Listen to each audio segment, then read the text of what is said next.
ప్రియ సహోదరి సహోదరులారా, అందరికీ నిండు ప్రేమ వందనాలు. మనం వాక్య లేఖనం చదువుకొని ప్రార్థనాపూర్వకంగా మనం ముందుకు వెళ్దాం. లేఖనం వచ్చేసరికి నిర్గమకాండము 25వ అధ్యాయము 24వ వచనం. 25వ అధ్యాయము 24వ వచనం. మేలిమి బంగారు రేకును దానికి పొదిగించిన దానికి చుట్టూ బంగారు జవను చేయింపవలెను. దానికి చుట్టూ బెత్తెడు బద్దె చేసి దాని బద్దె పైన చుట్టూను బంగారు జవ చేయవలెను. చాలు చాలు చాలు. మనం ప్రార్థనాపూర్వకంగా మనం ముందుకెళ్దాం. మహాపరిశుద్ధుడా, ప్రేమగల తండ్రి, మీకు వందనాలు అయ్యా. మీకే వందనాలు, స్తోత్రాలు నాయన. అయ్యా, మీ వట్టి వారిని మట్టి వారిని, అయ్యా జ్ఞానం లేని వారిని జ్ఞానహీనులను తండ్రి. అయ్యా మీరు ఏదైనా మాకు ప్రసాదించుకుంటే స్వీకరించే శక్తి లేని వారం తండ్రి. అయ్యా మమ్మల్ని మరుగుపరిచి ఈ లేఖనం ద్వారా కొన్ని మంచి మాటలు మాతో మాట్లాడండి. మేము నేర్చుకోవడానికి, వాటిని పాటించడానికి మాకు కృప దయచేయండి. ధన్యత ఇవ్వనండి. అటు జ్ఞానాన్ని, ఆసక్తిని, ఆతృతను మాకు దయచేసి ఆయన నన్ను సిలువ చాటును మరుగుపరిచి మాతో అందరితో మీరు మాట్లాడి మీ నామానికి మాత్రమే మహిమ పొందమని యేసయ్య పరిశుద్ధ నామలోనే అడిగి వేడుకుని ప్రార్థిస్తున్నాను మా తండ్రి. ఆమేన్. ఇక్కడ మనం చదివిన లేఖనంలో 24లో అక్కడ 24 మనం చదువుకున్నాం కదా. 23లో ఇలా ఉంటుంది. ముందు చదివిన దానిలో ఏమన్నాడంటే, మేలిమి బంగారు రేకు చేయించి మందసము చుట్టూరు మేలిమి బంగారు రేకు అంటే రేకు కింద ఒక లోహం ఉంటది, ఒక చెక్క ఉంటది. ఆ చెక్క ఏంటంటే తుమ్మకర్ర మనం తలుపులు కానీ, కిటికీలు కానీ, బల్లలు కానీ, కుర్చీలు కానీ, పీటలు కానీ ఏమైనా మనం చేయిస్తామా? చేయించం. మనం ఏం చేస్తామంటే గడప కమ్ములకు కానీ, కొంతమంది వేరే సోదరులు ఏం చేస్తారంటే వేప చెట్టు కమ్ములు పెట్టరు. ఎక్కడ పెట్టరు? గడప కమ్ములకు పెట్టరు. ఎందుకంటే వేప చెట్టు మంచిది, దాన్ని తొక్కకూడదు అని కొన్ని నమ్మకాలు. ఆ తర్వాత మంచి చెక్క ఏదైతే ఉందో ఆ చెక్కతోనే కిటికీలైనా, తలుపులైనా, బల్లలైనా చేయిస్తారు. ఎందుకు? మేలిమిగా ఉంటుంది. టేపు చెక్క అయితే ఇంకా చాలా బాగుంటుందని. వస్తువు ఏదైనా చాలా కాలం ఉండాలి, దానికి పుచ్చు పట్టకూడదు, అది పాడవకూడదు. ఎక్కువ కాలం ఆ చెక్క మన్నిక రావాలి అంటే మేలిమైన చెక్క మాత్రమే వాడతాం. కానీ ఇక్కడ దేవుడు ఏమంటున్నాడంటే తుమ్మకర్ర తీసుకురమ్మంటున్నాడు. మనుషులు తుమ్మకర్రని కనీసం పిల్లల్ని వాడడానికి కూడా వాడరేమో. స్కూల్లో టీచర్ కూడా తుమ్మకర్రను వాడరు. ఎందుకంటే కొట్టేటప్పుడు ఇలా అనగానే మన చేతిలోనే సగానికి విరిగిపోయింది. దానిలో బలం అసలు ఏముండదు.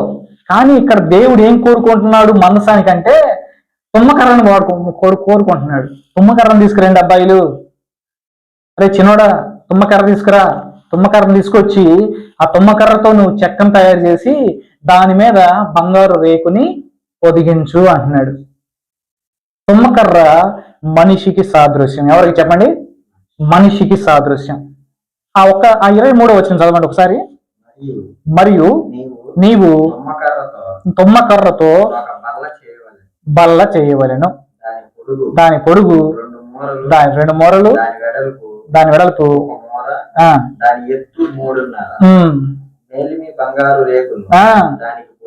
అది ఆగండి చాలు. తుమ్మగా ఏనైనా మనమేమో అసలు దాన్ని వాడము. దానికి చిన్న పురుగులు పడతాయి, హోల్స్ బొక్కలు పెట్టేస్తాయి, దాంట్లో నుంచి పొట్టు వచ్చింది. అక్కడైతే హోల్స్ పడతాయో ఆ హోల్స్ పడిన దగ్గర పౌడర్ లాగా బయటకు వచ్చేసింది, అక్కడ ఎరిగిపోయింది. తండ్రి అయిన దేవుడు ఏమంటున్నాడంటే నువ్వు కావాల్సింది తుమ్మకర్రని మీరు ఒక మనిషికి ఆపాదించాలి అంటే తుమ్మకర్రని తీసుకొస్తే తుమ్మకర్ర పైన ఏముంటాయి?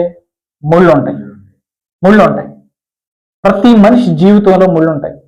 ప్రతి జీవితం మనిషికి ఆపాదించుకుంటే, పోలికగా తీసుకుంటే ప్రతి మనిషి జీవితంలో అతను అలవాట్లు కావచ్చు, పంచేంద్రియాలతో చేసే అలవాట్లు, కళ్ళతోనూ, ఆలోచనలతోనూ, నోటితోనూ, నడవడికతోనూ, చేతులతో చేసే పాపాలు, ఉంటాయి.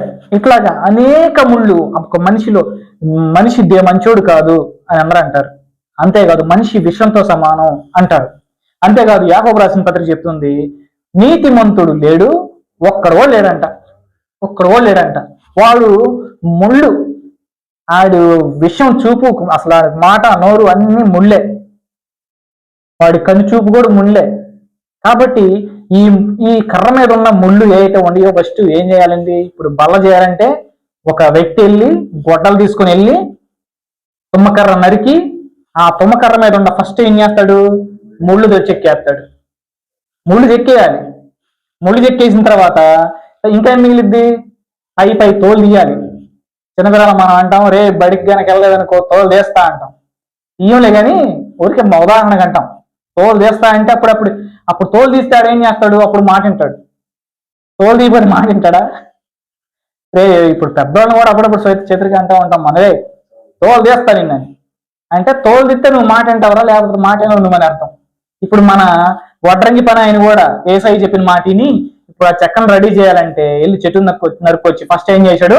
ముళ్ళు తీసేసాడు. తర్వాత ఏం చేయాలి? తోలు తీయాలి. తోలు తీసినా కానీ రసం ఉండి దాని మీద రసిక నిమ్ము ఒక తడి ఒక జెల్ లాగా ఉండిద్ది అనమాట. ఆ జెల్ని ఏం చేయాలి? అతను మొత్తం తుడవాలి. మొత్తం తుడిచినాక ఆ నల్లగా ఉండ కర్ర లేదా పచ్చగా ఉండ కర్రల్లా పోయి ఎటొచ్చింది? తెల్లగా వచ్చింది. తెల్లగా వచ్చిన కర్రని ఆయన చక్కగా దాన్ని ఒక ఆకారంలోకి చెక్కలాగా చెక్కేసి బల్లలాగా చేయాలి. అయితే దేవుడు ఏమన్నాడంటే, నువ్వు చెక్కేవు కదా, ముళ్ళు తీసేసావు కదా, తోలు తీసేసావు కదా, శుభ్రంగా కడిగేవు కదా, దాన్ని ఒక ఆకృతిలోకి చిత్రకర్ర అంటారు దాన్ని, చక్కగా ఇట్లా పెట్టి ఎట్లా ఎలా అంటే సాఫ్ అయిపోయింది, సమానంగా వచ్చింది, ఒక బలలాగా వచ్చింది. ఎంత చేసేవు కదా, అదప్పటికి అది దాన్ని ఎవరైనా చూస్తే దాన్ని ఇదేం చెక్క అంటే గుర్తుపడతారు కదా, గుర్తుపడతారు. ఇదేం చెక్క అబ్బాయి అంటే గుర్తుపడతారు. అందుకని అసలు అది ఏం చెక్క కనపడకూడదు. అది విలువ లేనిదే కావచ్చు, అది ముళ్ళు ఉన్నదే కావచ్చు, అది విషం ఉన్నదే కావచ్చు, తోలు తీయబడినే కావచ్చు, అది కొమ్మ చెక్కే కావచ్చు, కానీ దాని పేరు మరవబడాలి. దాని మీద ఏం చేయాలంటే నువ్వు బంగారు రేకు తీసుకొచ్చి రేకు పొదిగించు అంటాడు. అన్ని అలవాట్లు, అన్ని జబ్బులు, అన్ని వ్యసనాలు, అన్ని బుద్ధులు, అన్ని రకాల మనుషులో ఏమీ లేవు, అన్ని లేవంటాం లేదు, అన్నీ ఉంటాయి.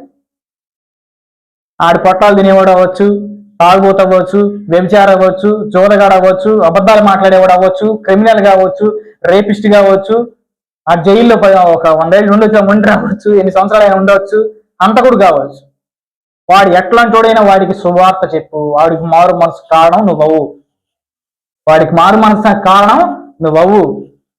నువ్వు ఇంత పాపం చేసిన వాడు అయినా నువ్వు మరణించాల్సిన అవసరం లేదు, నువ్వు చచ్చిపోవాల్సిన అవసరం లేదు. నువ్వు దేవుని మందిరంలో ఒక పరికరంగా ఉపయోగపడాలి. ఇప్పుడు అతను దేవుడి మందిరంలో పరికరంగా ఉపయోగపడాలంటే తీసుకొచ్చి అంతటిని శుభ్రం చేసి అతన్ని చక్కగా మార్చి, చెక్క మీద ఏం చేయాలంట? బంగారు రేకు. బంగారం అంటే దేవునికి సాదృశ్యంగా తీసుకోండి, ఇక్కడ దేవుని పరిశుద్ధాత్మకి సాదృశ్యం. అసలు జీవితం అంతా మారిపోయింది. అతని జీవితంలో ఒక మార్పు వచ్చేసింది. బంగారు రేకుతో పొదగబడ్డాడు. చాలా మంది ఉంటారు, దేవుని తెలుసుకున్నాక కూడా మేము మారమండి, దేవుని పరిచయం చేస్తాం, దేవుని కోసం పాటలు పాడతాం, డ్రమ్ము కొడతాం, లోపలికి వచ్చి యాంప్లిఫైర్లు తిప్పుతాం, స్క్రూ డ్రైవర్ తీసుకుని కరెంట్లు బాగు చేస్తాం, లైట్లు బాగు చేస్తాం, జనరేటర్లు పెడతాం, పరిచయం చేస్తాం, అంతా పరిచయం చేస్తాం. కానీ దేవుని దగ్గరికి వచ్చి ఏదైనా రక్షణలోకి దిగండి అయ్యా, ఏదైనా రక్షణ బాప్తీసం పొందండి అయ్యా, మీ బతుకులు మార్చుకోండి అయ్యా, మీ మీద బంగారు రేకు పొదగబడిద్ది, మీరు పాత జీవితం కడుక్కోండి. పాత జీవితం కడుక్కుంటే మీరు నూతన సృష్టి, దేవుణ్ణి ధరించుకుని ఉన్నారు అని పోయిన వారం చెప్పాను నేను, అవునా? పోయిన వారం దేవుని ధరించుకుని ఉన్నారంటే ఈ చొక్కా తీసేసి పచ్చ చొక్కా వేసుకుంటే ఏం కనపడిద్ది? పచ్చ చొక్కా కనపడిద్ది. ఎర్ర చొక్కా వేసుకుంటే ఎర్ర చొక్కా కనపడిద్ది.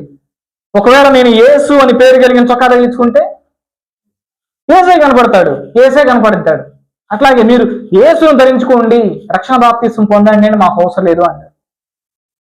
ఒకసారి చూద్దాం మనం లోకాసు వార్త 30వ అధ్యాయము 7వ అధ్యాయము 30వ వచనం. పరిసయ్యులు పరిసయ్యులు ధర్మశాస్త్రోపదేశకులు పరిసయ్యులను పరిచర్యలు అంట పరిచర్య చేసేవాళ్ళు అంట. తర్వాత ధర్మశాస్త్రోపదేశకులు ధర్మశాస్త్రాన్ని ఉపదేశించేవాళ్ళు పొందక తమ విషయమై దేవుని సంకల్పం నిరాకరించిరి. ఏసయ్య ఏం చెబుతున్నానంటే, అరే వాళ్ళందరూ తుమ్మకరలో వాళ్ళ బతుకురా, వాళ్ళల్లో ఇంకా జిగురుంది, ముళ్ళు తీసేసాడు అయినా తోలు ఉంది, తోలు చెక్కేసాడు అయినా ఏముంది, జిగురు ఉంది. ఆ జిగురు కూడా పోవాలంటే ఏం చేయాలని తీసుకొచ్చి కాల్చాల. ఎడలో ఇంకా జిగురు మిగిలిపోయింది. పరిచర్యలేమో ముళ్ళు తీసేసుకుని పరిచర్యలోకి వచ్చారు, ధర్మశాస్త్రకులు తోలు తీసేసుకుని మరి పరిచర్యలోకి వచ్చారు. ఇంకా మిగిలిందంట వాళ్ళకి. ఏందది? గర్వం మిగిలిపోయింది. రండి ఈ పరిచర్యలోకి, దేవునిలోకి వచ్చి కడుక్కోండి, మీ పాపములు కడుక్కోండి అని అంటే, ఇంకా ఇంకా మా దగ్గర జిగురు ఉంది అండి, మా జిగురు మేము పోగొట్టుకోలేము అంటున్నారు వాళ్ళు. మా జిగురు మేము పోగొట్టుకోలేము, మీరు చెప్పిన మాట మేము వినలేము అంటున్నారు. జిగురు పోకపోతే ఏమైంది? జిగురు పోకపోతే రక్షణ రాదు. ఏమంటున్నారు వాళ్ళు? దేవుడు అంట వాళ్ళకి రక్షణ ఇచ్చి వాళ్ళ మీద ఒక ప్రణాళిక కలిగి ఉన్నాడు. అంటే వీళ్ళు ఒప్పుకుంటే, రక్షణ బాప్తీసం తీసుకుంటే వీళ్ళని సేవకులను చేద్దాం, లేదంటే వీళ్ళ మందిరాన్ని విస్తరింపజేద్దాం, లేదంటే ఇతను చేసే పరిచర్యని ఇంకాస్త ముందుకు తీసుకెళ్దాం. ఈ రోజు అన్నం వడ్డిస్తున్నాడు, రేపు బల్లారాధన ఇచ్చే అంతటి వాడిగా తీసుకెళ్దాం అని ఒక ఒక ఆశీర్వాదాన్ని వాడి కోసం దాచిపెట్టి ఉంచాడు. వాళ్ళ అప్పులు తీసేద్దాం, కుటుంబాన్ని రక్షిద్దాం, ఇతని ద్వారా కొన్ని ఆత్మలు రక్షించుకుందాం అని ఒక ప్రణాళిక కలిగి ఉన్నాడు. ఇక్కడ అంటున్నాడు కదా, తమ విషయమై దేవుని సంకల్పము నిరాకరించిరి. వాళ్ళ మీద ఒక సంకల్పం ఉందంట. మీ మీద తోలు తీసేసుకోండిరా, మీ జిగురు తీసేసుకోండిరా, మీరు చెక్కబడండిరా, మీ మీద నేను బంగారు రేగును పొదిగిస్తానని ఏసయ్య ఆశపడుతుంటే మాకొద్దు అంటున్నారు వీళ్ళు. అయ్యా మాకొద్దు అంటున్నారు. మనం ఏం చేస్తాం కదా? అయితే పితరులు అలాగా కాదు. మన పితరులు ఏం చేశారంటే, మొదటి కొరింథీ పత్రిక మన పితరులు అసలు చెప్పగానే విన్నారు.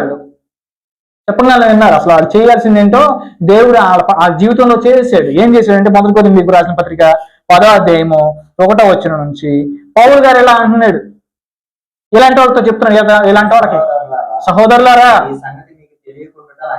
ఏదో సంగతి ఉందంట, ఆ సంగతి మీకు తెలియకుండా ఉండటం నాకు ఇష్టం లేదు, ఆ సంగతిని మీకు చెప్పేయాలి అంటున్నాడు. అదేమో అనగా, మన పితరులందరూ అంటే మన ఫోర్ ఫాదర్స్, ఇంగ్లీష్ లో 4 fathers అంటారు. అంటే మన పితరులని 4 fathers అంటారు. మేఘం కింద ఉన్నారంటే యేసయ్య మేఘం వలె మన ఇశ్రాయేలీయులు నడిపించారు కదా. పగలు మేఘం స్తంభమై, రాత్రి అగ్నిస్తంభమై ప్రయాణించాడు కదా. అలాగే మేఘం స్తంభమై వాళ్ళ వెంట ప్రయాణించాడు. అది పితరులందరూ మేఘం కింద ఏం చేశారంట? ఉన్నారు. సముద్రంలోకి నడిచెళ్ళారు. ఎవరు ఆ సముద్రం దాటారు ఎప్పుడు? మన పితరులు. అందరూ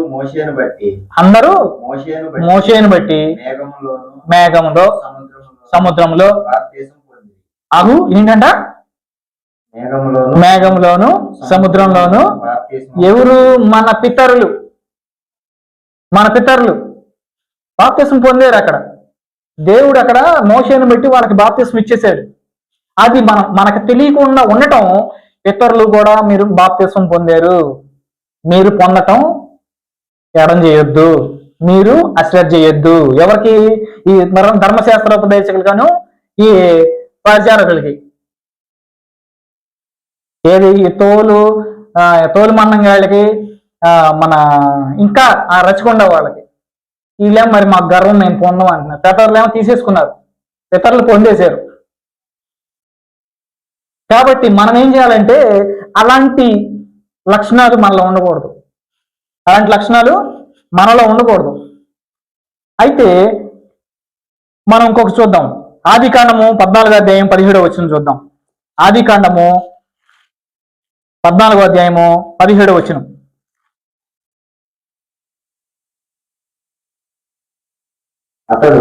అతడు కదొర్లాయోమెరును అతనితో కూడా ఉన్న రాజులను ఓడించి తిరిగి వచ్చినప్పుడు సొదొమ రాజు అతని ఎదుర్కొనుటకు రాజు లోయ అను షావే లోయ మట్టుకు బయలుదేరి వచ్చాను. మరియు షాలేము రాజు అయిన మెల్కీసెదెకు. షాలేము రాజు అంటే పరిశుద్ధాత్మ దేవుడు, మెల్కీసెదెకు అంటే పరిశుద్ధాత్మ దేవుడు. ఆ రెండు పేర్లు ఆయనయే. పరిశుద్ధాత్మ దేవుడు ఏం తీసుకొచ్చాడయ్యా? రొట్టె ద్రాక్షారసం రెండు పట్టుకొచ్చాడు. ఎవరి దగ్గరికి? అబ్రహాం దగ్గరికి. చాలా మంది ఇంకా అవ్వ ఆదాము రక్షణ పొందలేదు, అవ్వ ఆదాము ఇంకా బాప్తిసం పొందలేదు, దేవుడు ప్రేమమయుడు, అవ్వ ఆదాముని పరలోకం తీసుకెళ్లిపోయాడు, ఆయన ప్రేమమయుడు కాబట్టి ఎవరిని విడిచిపెట్టువాడు కాదు, ఆయన ప్రేమమయుడు కాబట్టి అందరినీ తీసుకెళ్తాడు, కాబట్టి మనం రొట్టె ద్రాక్షారసం చేయాల్సిన అవసరం లేదు, బాప్తిసం పొందాల్సిన అవసరం లేదని చెప్పి ఇంకా భ్రమలో బ్రతుకుతున్నారు. ఇంకా అవ్వ ఆదాము దగ్గరే. సండే స్కూల్ పిల్లలు ఎక్కడ ఉన్నారో అక్కడే ఉన్నారు. ఇంకా ఎవరు?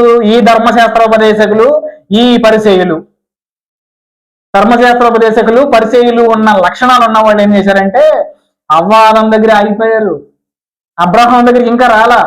అబ్రహాం దగ్గరికి వచ్చి ఈ ముక్క చదివినట్లయితే అబ్రహాం రొట్టె ద్రాక్షారసం చేసాడు కదా, మనం కూడా చేయాలి.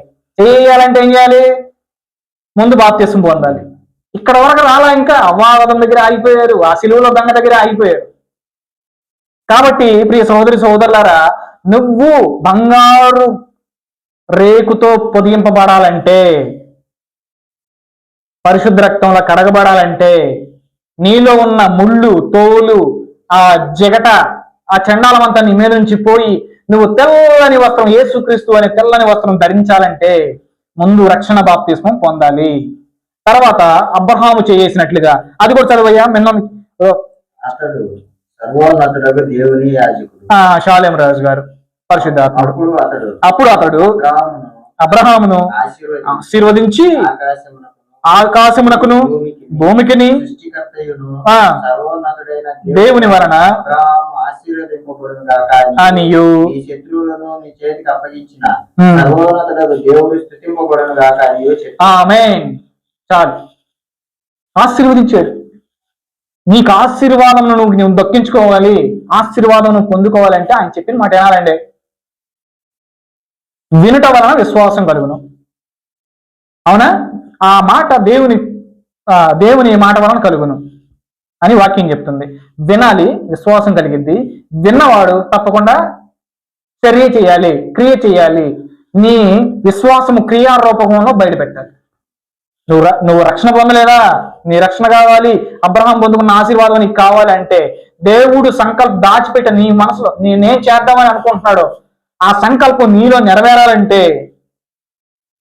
ధర్మశాస్త్రోపదేశకులను పరిచయాలను ఎలాగైతే ఆయన ముందుకు తీసుకురానుకుంటున్నట్లని అలా నీ జీవితంలో కూడా ఆశీర్వాదం ముందుకు రావాలంటే, అబ్రహాం ఆశీర్వదించిన ఆశీర్వాదం నువ్వు కూడా పొందుకోవాలంటే ముందు రక్షణలోకి రావాలి, రొట్టె ద్రాక్షారసం చేయాలి, ముందుకెళ్ళాలి.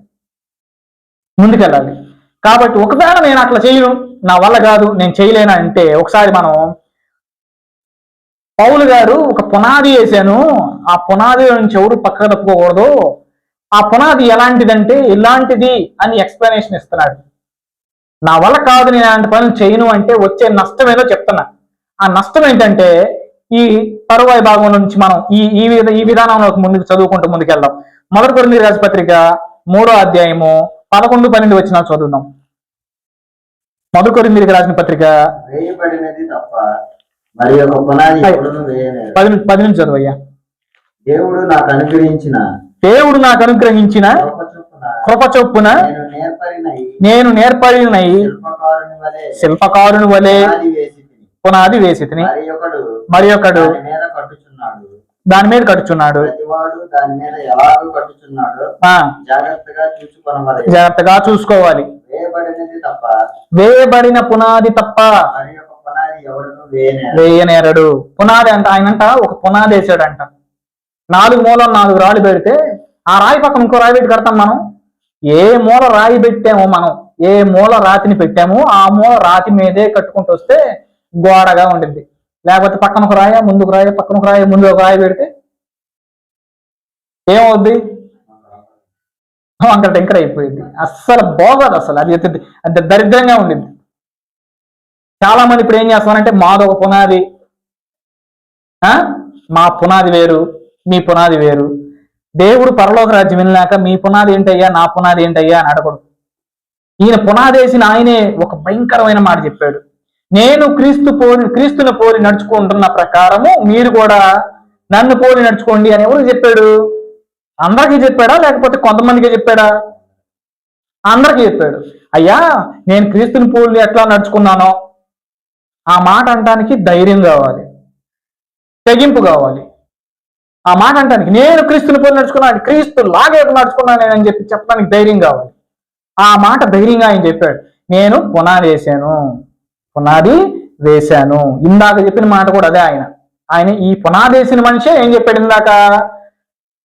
పితరులు మేఘము కిందను సముద్రములోను నడిచిపోయి వాళ్ళు అక్కడ బాప్తీసం పొందారు అని చెప్పాడు పౌలు గారు. అవునా? పౌలు గారు కూడా బాప్తీసం పొందాడు, మేఘం కింద బాప్తీసం పొందాడు. ఇది పునాది. పితరులు ఇలా చేశారు. ఆ తర్వాత నేను కూడా, పౌలు గారు కూడా తిన్ననిది అని వీధిలోకి వెళ్ళిన తర్వాత ఫిలిప్పు అతని దగ్గరికి వచ్చి ప్రార్థన చేసి బాప్తీసం ఇస్తాడు. అప్పుడు 3 రోజులు ఆయనకి కళ్ళు కనపడకపోతే ఆయనకి ప్రార్థన చేయగానే బాప్తీసం ఇవ్వగానే అప్పుడు కళ్ళుల వెంట పొరల వంటివి రాలగా అని రాయబడి ఉంటుంది అక్కడ. అప్పుడు ఒక పూర్తిగా అసలు కళ్ళే కనపడాలి ఆయనకి. కళ్ళు కనపడకపోతే అప్పుడు ప్రార్థన చేయగానే కనుల వెంట పొరల వంటివి రాలగా అని ఉంటుంది. అపోస్తుల కార్యములు 9వ అధ్యాయంలో ఉంటుంది ఈ విషయం.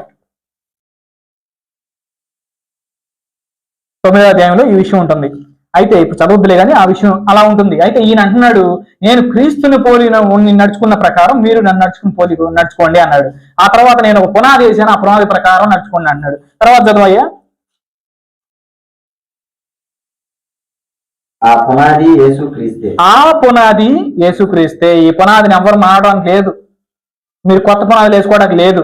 ఆ పునాది యేసుక్రీస్తే. తర్వాత ఎవడైనను ఈ పునాది మీద బంగారము, వెండి, వెలగల రాళ్ళు, కర్ర, గడ్డి, కొయ్యకాలు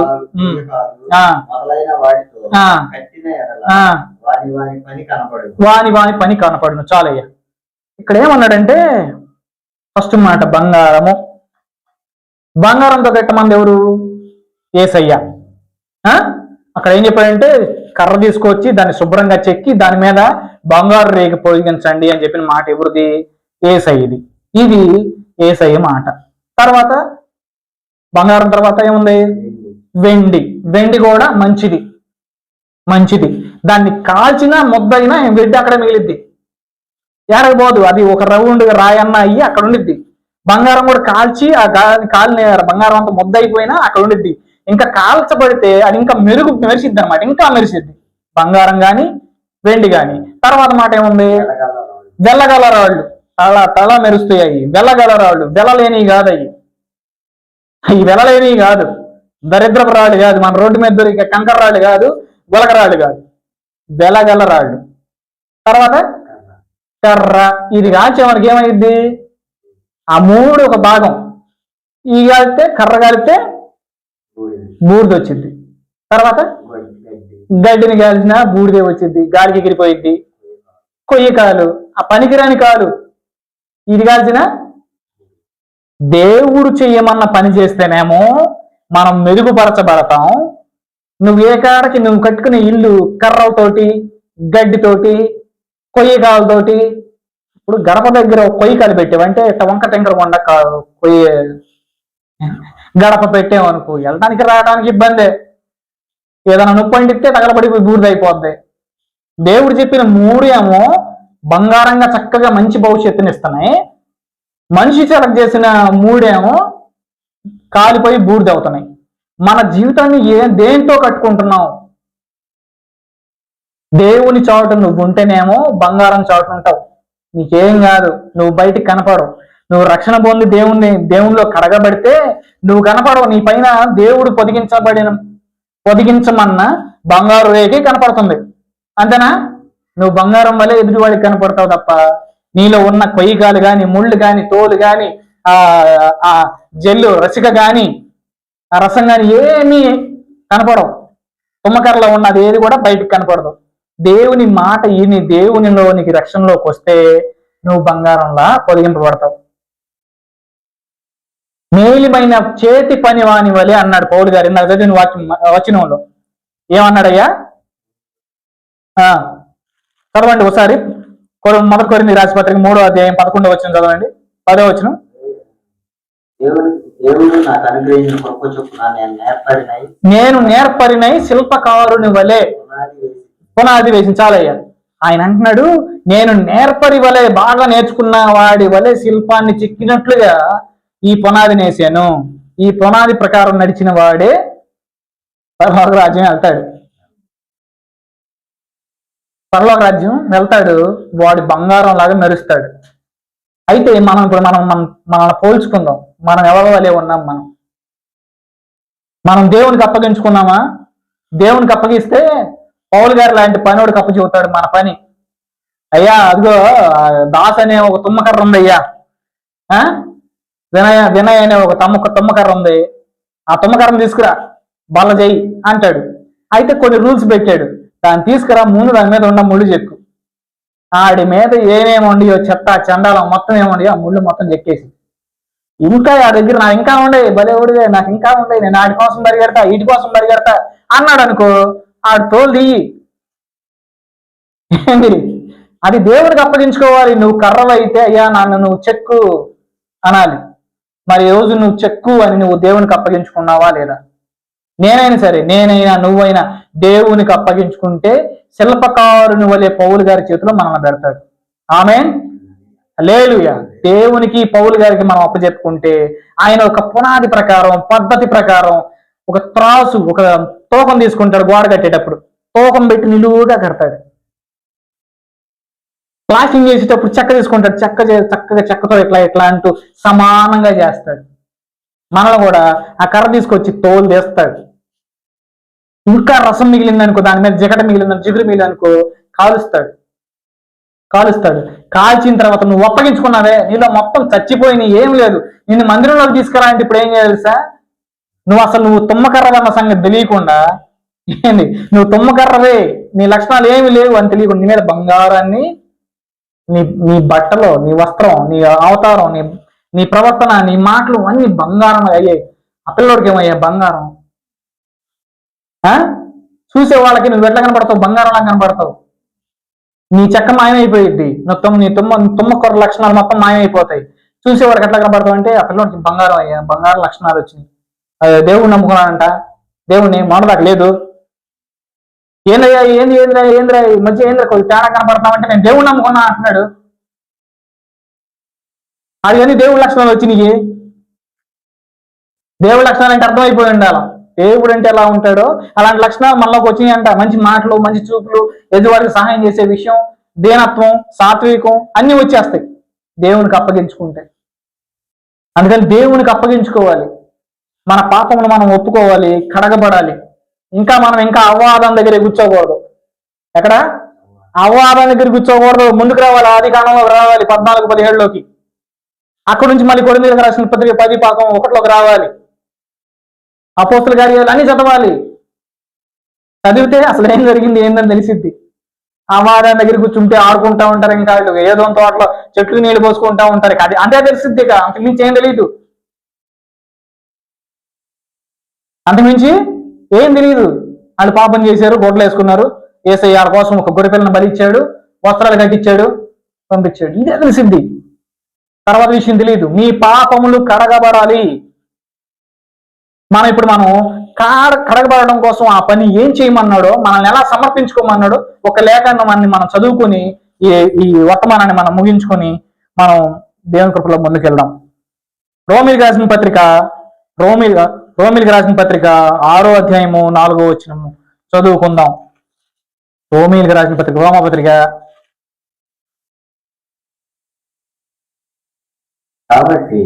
కాబట్టి మెల్లగా చదువుకుందాం, పర్టికులర్ గా ఆలోచిద్దాం ఈ వాక్యాన్ని మనం. కాబట్టి తండ్రి మహిమ వలన యేసయ్య మృతుల్లో నుంచి, చనిపోయిన వాళ్ళలో నుంచి ఎట్లా లేపబడ్డాడో అలాగే మనం కూడా నూతన జీవము పొందిన వారమై నడుచుకొనున్నట్లు మనము బాప్తిస్మము వలన అక్కడ మరణంలో మనం కూడా పాలు కుంపులు పొందటానికి ఒకళ్ళు ఎవరైనా చనిపోయారు అనుకో, మనం కూడా చనిపోగలుగుతామా? ఆయన మరణంలో మనం పాలు పంపులు పొందగలుగుతామా? పొందలేం కదా. అయితే మరణంలో, యేసయ్య మరణంలో పాలు పంపులు పొందటానికి ఒక అవకాశం ఉందంట.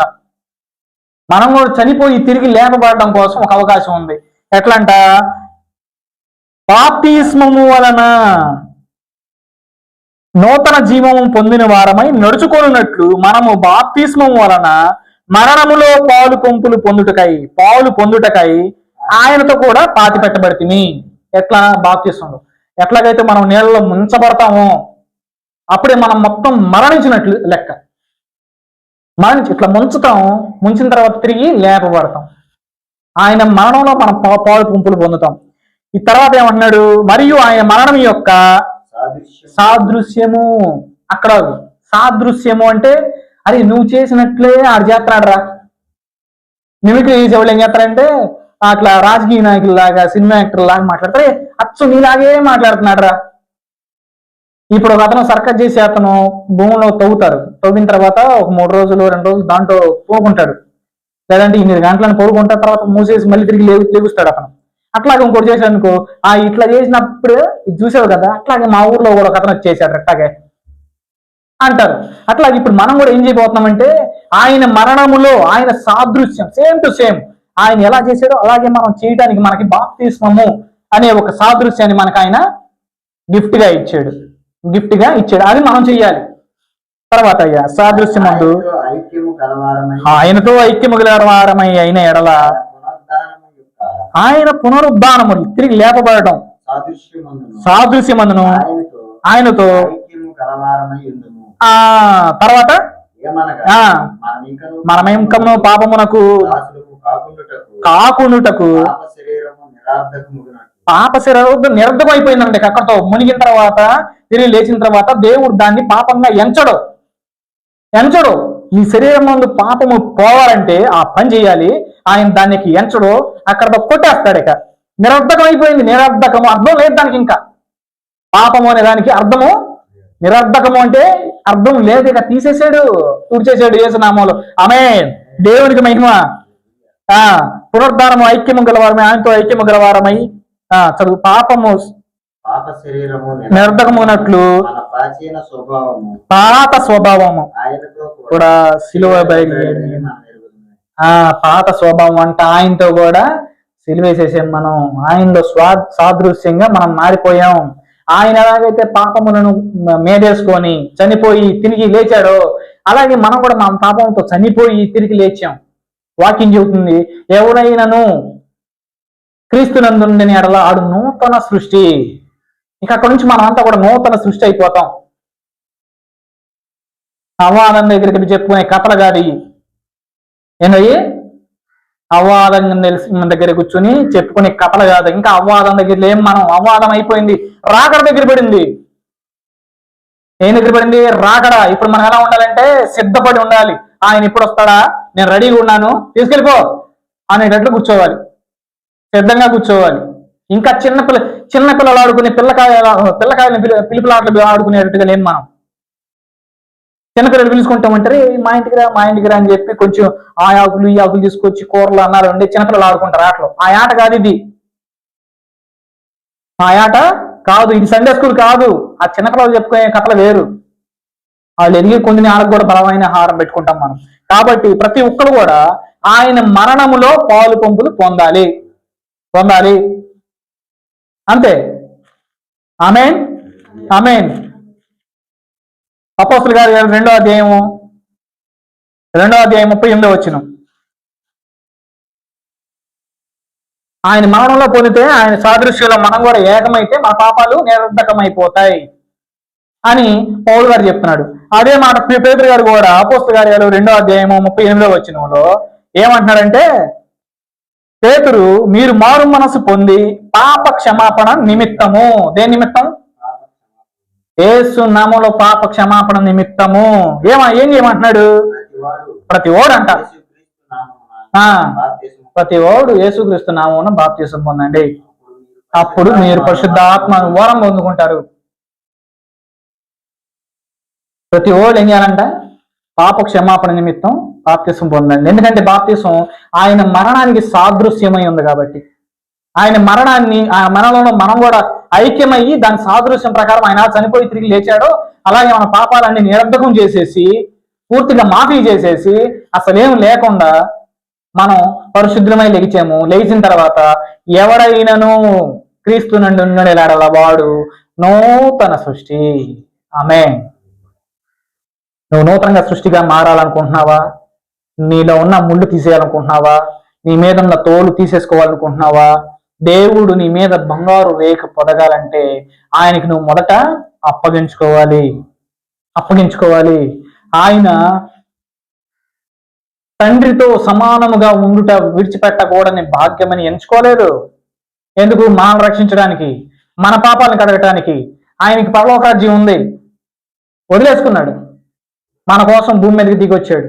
ఇక్కడ ఆయన సర్వాంతర్యామి, సర్వ సృష్టికర్త ఎక్కడైనా ఉంటాడు. ఒక నర రూపిగా వచ్చాడు. ఎందుకంటే బలి పశువుగా మారటానికి, ఆయన శిలువ యాగం చేయడానికి. ఎందుకంటే నా బిడ్డల మీద పాపం ఉంది, నా బిడ్డల మీద పాపం ఏముంది, వాళ్ళ శక్తి వాళ్ళకి అర్థం కావట్లేదు. నేను వాళ్ళని ఎంత శక్తిమంతుడిగా చేశానో వాళ్ళకి అర్థం కావట్లేదు.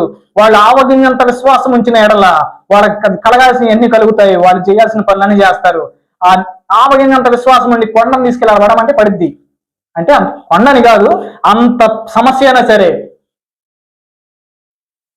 సమస్య అనేది పడిద్ది. కానీ వాడు గుర్తెరగట్లేదు, సాతానికి భయపడుతున్నారు, సాతాను వెంట మాట వింటున్నారు, వాళ్ళ నెత్తి మీద పాపం ఉందని భయపడుతున్నారు, నేను మంచివాడిని కాదు అని ఏడుస్తున్నారు. ఇంకా నేను చెడ్డ చూపులు చూస్తున్నాను, నా మాటలు బాగోలేవు, నా హృదయం బాగోలేదు, ఎదుటోడు కనపడితే వాళ్ళలో ఉన్న అన్ని నాకు కనపడుతున్నాయి, వాళ్ళ గురించి చెడ్డగా ఆలోచిస్తున్నాను, నేను ఆర్పులను చూస్తే చెడ్డగా చూస్తున్నాను, వేరే వాళ్ళని చూస్తే చెడ్డగా చూస్తున్నాను, నా హృదయం బాగోలేదని ఏడుస్తున్నారయ్యా నా బిడ్డలు. వాళ్ళ శక్తి వాళ్ళకి అర్థం కావట్లేదు, వాళ్ళ కోసం నేను బలి అయిన సంగతి గుర్తుపట్టలేదు వాళ్ళు. వాళ్ళ శక్తి ఏందో వాళ్ళకి తెలియట్లేదు. సాతాను వాళ్ళని మోసం చేస్తుంది. నువ్వు పాపివిరా, నీ ప్రార్థన ఎవరు వింటారా అని చెప్తుంది. నీ నెత్తి మీద పాపం ఉందిరా, నీ ప్రార్థన దేవుడు ఎందుకు వింటాడరా అంటున్నాడు. వాళ్ళేం మోసపోతున్నారు. ఎలాగూ సగం సీరియల్ చూసేసావుగా, మిగతాది కూడా చూడని చెప్పి మోసం చేస్తున్నాడు ఆయన్ని. ఎటు సినిమాలు వేరే పాస్టర్లు చూస్తున్నారు, అందరు చూస్తున్నారుగా, వాళ్ళు చూడంగా నేను చూస్తే ఏమైంది, వాళ్ళు చూడంగా నేను చూస్తే ఏమైంది అనే తలంపులు కలిగిస్తున్నాడు వాళ్ళకి. వాళ్ళు అలా మోసపోతున్నారు. వాళ్ళ శక్తి ఏంటో, ప్రార్థనలో ఉన్న శక్తి ఏంటో, పాపములు గడుపుకుంటే వచ్చే లాభం ఏంటో వాళ్ళకి తెలియట్లేదయ్యా అని దేవునితో ఉండాల్సిన ఆ భాగ్యాన్ని, ఆ మహిమను విడిచిపెట్టి, పరలోక రాజ్యాన్ని విడిచిపెట్టి భూమి మీదకి వచ్చి మన కోసం శిలువ యాగం చేయడానికి తెగించి వచ్చాడు ఆయన. హల్లెలూయా. ఆయన త్యాగం ఎవరి కోసం అంటే మన కోసం. మనమేమో ధర్మశాస్త్రోపదేశకుల్లాగా, పరిసయ్యుల్లాగా మాకు అవసరం లేదు, మేము పరిశుద్ధులం, మా మీద ఏ ముళ్ళు లేవు, మా మీద తోళ్ళు లేవు, మా మీద ఏ ముళ్ళు లేవు, మా మీద తోళ్ళు లేవు, మా మీద ఏం రసాలు లేవు, ఏ రసాలు లేవు, మేము పరిశుద్ధులం, మేము రెండో దేవుళ్ళం కాబట్టి మాకే అవసరం లేదు, మాకు అవసరం లేదు అని వీడు జడింది కాక నలుగురిని జరగొడతాం. ఇంకా అవాదం దగ్గర కూర్చుంటే అక్కడే ఏదో వనంలోనే ఆడుకుంటా ఉంటే యోధా గోత్ర సింహమై రాబోతున్న దేవుణ్ణి ఎలా ఎదుర్కొంటారు మీరు? యోధా గోత్ర సింహమై ఇప్పుడు దాకా కృపా సత్య సంపూర్ణుడిగా వచ్చిన దేవుడు యోధా గోత్ర సింహమై ఖడ్గం ఎత్తుకొని వస్తున్నాడు. మరి ఎలా ఎదుర్కొంటావు? నీకు నచ్చిన వాక్యాలే చదువుకుంటా ఉంటే, నీకు నచ్చిన పనులే చేస్తా ఉంటే, పారంపర్యాచారాలని మీరు మిత్తం పరిగెడతా ఉంటే, పితరులు ఏర్పరిచిన పారంపర్యాచారాలు మీరు ఫాలో అవుతా ఉంటే ఇంకెప్పుడు రక్షణలోకి వచ్చేది? ప్రియ సహోదరి సహోదరులారా, ఆలకించండి. దేవుని వాక్యం తప్పకుండా మీరు రక్షణలోకి రావాలని చెప్తుంది. అదే అపోస్తల కార్యాలు 2వ అధ్యాయము 40వ వచనం మనం చదువుదాం. ఆ బిడ్డలో రక్షణ పొందిన బిడ్డలు ఏం చేశారు తెలుసా? పేతురు ఇలా సెలవిస్తున్నాడు. పేతురు ఇంకా ఏం చెప్తున్నాడంటే, మీరు మూర్ఖులకు, ఈ తరం వారికి, ఎట్లాంటి వాళ్ళంటే ఎట్లా ధర్మశాస్త్రోపదేశకులను, ఈ పరిచారకులు, శాస్త్రులు, పరిచయులు, వీళ్ళ మాటలు మీరు మూర్ఖులు ఉన్నారు కొంతమంది. చెప్పయ్యా. ఈ తరము వారికి వేరై రక్షణ పొందుడని వారిని హెచ్చరించాడంట, వార్నింగ్ ఇచ్చాడంట. హెచ్చరిక అంటే వార్నింగ్, బెదిరిచ్చాడు. మర్యాదకు చెప్పింది వినండి, ఈ తరము వారికి వేరై అన్నాడు. తర్వాత కాబట్టి అతని వాక్యము అంగీకరించిన వారు బాప్తిసం పొందిరి. ఆ దినమందు ఇంచుమించు 3,000 మంది చేర్చబడ్డారంట ఆయన మాటలిని. తర్వాత ఇది ముఖ్యం. ఒకవేళ మీరు మాటలిని రక్షణలోకి వచ్చినట్లయితే, లేదా ఈ వాక్యం రక్షణలోకి వచ్చిన వాళ్ళు విన్నట్లయితే, రక్షణలోకి రాని వాళ్ళైతే రక్షణలోకి రండి. ఒకవేళ రక్షణలోకి వచ్చిన వారు విన్నట్లయితే ఇది పాటించండి. చెప్పయ్యా అదేనది? ఫస్ట్ అపోస్తుల బోధ యందు, సహవాసమందు, రొట్టె విరుచుట యందు, ప్రార్థన చేయుట యందును ఎడతెగక ఉన్నారు. మీరు కూడా అలా ఉండండి. మీరు కూడా ఏం చేయాలంటే మొదటి నుంచి ఎక్కడి నుంచి మళ్ళీ అపోస్తుల బోధ యందు, సహవాసమందు, రొట్టె విరుచుట యందు, ప్రార్థన చేయుట యందు ఎడతెగక ఉండండి. దేవుని నామానికి మహిమ కలుగును గాక. కాబట్టి సహోదరి సహోదరులారా, ఇంకా మేము వెనకబడి ఉన్నాము అని అంటే, మిమ్మల్ని పిలిచి దేవుడు మీ మీద బంగారు రేకును పొదిగించడానికి, అతని మందిరంలో మందసంలో మిమ్మల్ని ఉంచుకోవడానికి యేసయ్య ఎంతగానో ఇష్టపడతా ఉన్నాడు. ఎంతగానో ఇష్టపడుతున్నాడు. దేవుని ఇష్టాన్ని మీరు ఒమ్ము చేయకుండా, మిమ్మల్ని ప్రేమించిన దేవుడు పరలోక రాజ్యాన్ని మిమ్మల్ని ఆయన ఇంటికి తీసుకెళ్లాలని, కౌగిలించుకోవాలని చూస్తున్నాడు. కాబట్టి ఆయన మాట వింటే మనందరం కూడా రక్షణలో రక్షించబడతాం, నడిపించబడతాం. పౌలు గారి మాటలు, యేసయ్య మాటలు విందాం, వాటి ప్రకారం మనం నడుచుకుందాం. దేవుని కృపలో ఈ వాక్యాన్ని మన హృదయంలో దేవుడు దీవించి ఆశీర్వదించి నాటి బలపరచునుగాక. అందరికి దేవుడై తోడైనగాక. చిన్న ప్రార్థన చేసుకుని ముగించుకుందాం. మన మధ్యలో ఉన్న దాసు ప్రార్థన చేస్తాడు. తర్వాత మనం ఆశీర్వాద ప్రార్థన చేసుకుని ముగించుకుందాం. కుమారుని యొక్క సహవాసము, పరిశుద్ధాత్మ దేవుడి అన్యోన్య సహవాసము, ఆయన కృప, కనికరము, తన రెక్కల నీడ మనకు, మన బిడ్డలందరకు, రావాల్సిన బిడ్డలందరకు, మన యాజకుడుకు, తన కుటుంబానికి, న్యూ జెరూసలేం మినిస్ట్రీస్ బిడ్డలందరికీ, అలాగే ప్రపంచంలో ఉన్న క్రైస్తవ బిడ్డలందరికీ, ఇశ్రాయేలీలకి, నూతన యెరూషలేముకు తోడై ఉండి నడిపించి ఆశీర్వదించును గాక. ఆమేన్. యేసు రక్తమే జయం. ప్రభు యేసు రక్తమునికే జయం. ప్రభు యేసు నామమునికే సంపూర్ణ విజయం కలుగును గాక. ఆమేన్.